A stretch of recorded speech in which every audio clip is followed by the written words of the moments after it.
Now, let's talk about Braun. They make all these electrical gadgets. And there's a little top model called the Series X Hybrid Trimmer.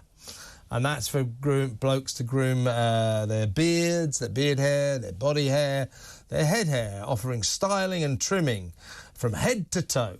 Guess who's advertising it? A trans man with a double mastectomy operation. You can see the scars. My question would be, all right, if you think that's the best way to go commercially, fine, do it. But wouldn't it be better to sort of get a bloke, somebody who has got a beard, and needs this trimmer? And we've seen this before. And I think it trivialises very serious surgery. It trivialises gender dysphoria. And it's just frankly distasteful. Let's talk to the founder of Standing for Women, Kellie-Jay Keen. Hi, Kelly. Good morning. What's your take on this? Well, I think, look, we've commodified women's bodies for a really long time. And now, the choice for young women is OnlyFans on one extreme, or cutting your breasts off on the other. And either way, you're jumping into a pit of misogyny. And I think women have always done that. Lots of people have always done that. They've always done things that are very bad for them in the long run. But to glorify it and for it to be sort of a capitalist venture and advantageous to use these women with their double mastectomy scars, I just think that just says exactly where we are right now, which is nothing of value is valued. And lots of superficial things are seen to be virtuous, and this is just another one. It's just gross. I mean, there's women up and down this country who have probably had to have double mastectomies in the last few months because it's their only way of actually making it to the next year.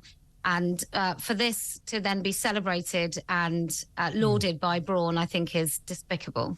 I hear you, Kelly, and also, even gender dysmorphic people with gender dysphoria who have double mastectomies, that's still a serious operation, and I think these kind of adverts insult them.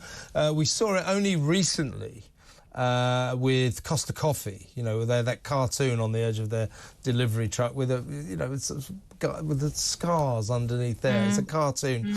Now, there was a massive outcry about that. People were just boycotting Costa Coffee left, right and centre, appalled by this trite, facile form of advertising. So what do you think has compelled Braun to go down that same path? Why have they done this? I mean, it's wokery and it's virtue signalling gone mad. It will be to their own detriment, won't it? Yeah, I think, look, is it young marketing teams? Is it inexperienced people that have just come out of university and think that they've just found the new gold? I have no idea. But it just does seem to be just really backward thinking. Will men be more persuaded to buy Braun when it comes to their next purchase, when they're standing in the supermarket and they're deciding what to buy, or they're going on an online retailer to decide what to purchase? Are they going to go, oh, yeah, Braun? Yeah, because I've got a double mastectomy too, so I'll get one of those razors. Sorry, I shouldn't be laughing, but I see what you mean. They're going for the double mastectomy market, which is limited in itself. But I just can't... I mean, I know it's an obvious thing to say, but this is a product for blokes, with beards and things. Why don't they get a bloke to advertise it? Well, because then you probably might not be talking about it this afternoon. Maybe that's part of the strategy. Well, it doesn't work for them, though, because talking about it is not necessarily a good thing, as Costa Coffee found out. No, absolutely. And Bud Light certainly found out. Yes. And Dr. Martens used it. I think the most egregious example of double mastectomies in something was a recent children's book called Grandad's Pride. So, it's not quite as bad as that. But I just think it's got to... There's going to come a breaking point where everybody realises that this is not a way to get sales. And society really does need to catch up. I hope people boycott. I hope the markets understand that this is a stupid move, that using you mentioned gender dysphoria, and I really don't believe that cutting off healthy body parts solves whatever mental disorder you have, or whatever sort of distress or trauma that you suffer. I don't think is solved by slicing off healthy body parts. And I hope that the NHS invests an obscene amount of money into actually solving the distress through therapy and real solutions, rather than going quickly to sort of slicing off these young women's breasts. Yeah, I mean, but it's a serious operation, obviously, for many women, and they're furious about this, the undermining of the seriousness of this operation. And for some for trans men who do go through this, it's also a very serious operation, and it undermines it for them as well. So I think they're insulting everyone with this. Good you brought the NHS up, Kellie-Jay, because I wanted to ask you about this. I saw a story the other day, I think it was in the Sunday Telegraph. The General Medical Council has issued a great big pamphlet all about motherhood and pregnancy, banning the word mother. They don't use the word mother. They call parenting person and all this sort of stuff. When is this going to stop? I mean, again, who in the NHS thinks that this is what the people of Britain want of their health service? Who in the NHS thinks that what we want is that for everyone over the age of 13, when they go for an X-ray, they have to be asked if they're pregnant. So if I go for an X-ray, they ask me if I'm pregnant, the answer to which is obviously, oh, I don't know, take a wild guess. Who is it in the NHS that thinks this hopeless wokery, which is often damaging to the medical process, who is it thinks that this is what we want? Overpaid people who don't see patients. That's who. That's who. It's people that are trying to justify their jobs. It's diversity and equality officers. It's all these silly jobs that we now have because we can't be trusted just to treat people fairly anymore. Apparently, we need to tick 100 boxes. I tell you who doesn't like it, and that's midwives. So I recently I do a phone-in show on my channel on a Tuesday night, and I had a midwife phone in, absolutely bereft, a young woman who just feels that she can't speak on her course. She's training to be a midwife. She can't speak because so many of the young women are a little bit woke. But nobody wants this. Nobody wants to stop calling mothers mothers. Yeah, I know. It's insane. Or women. You know, what's wrong with the word woman or women?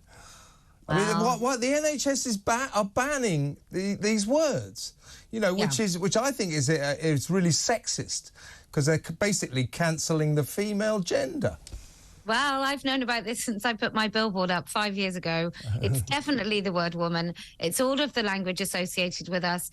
With this new advert with Braun, men are now being pulled into this ridiculous erasure of language. So it's happening to men now, but it's been happening to women for a really long time. And until you start saying no, and by you I mean every single person that objects, every time I go into an NHS establishment, if they have any pride regalia anywhere, I tell them I find it offensive. I tell people with rainbow lanyards I find it offensive. I tell people on trains that come and take my ticket that I find their anti-woman display offensive. I tell the police, I tell everybody. And that's what it's going to take. Us lovely people, it's relied upon the fact that we are just going to put up and shut up.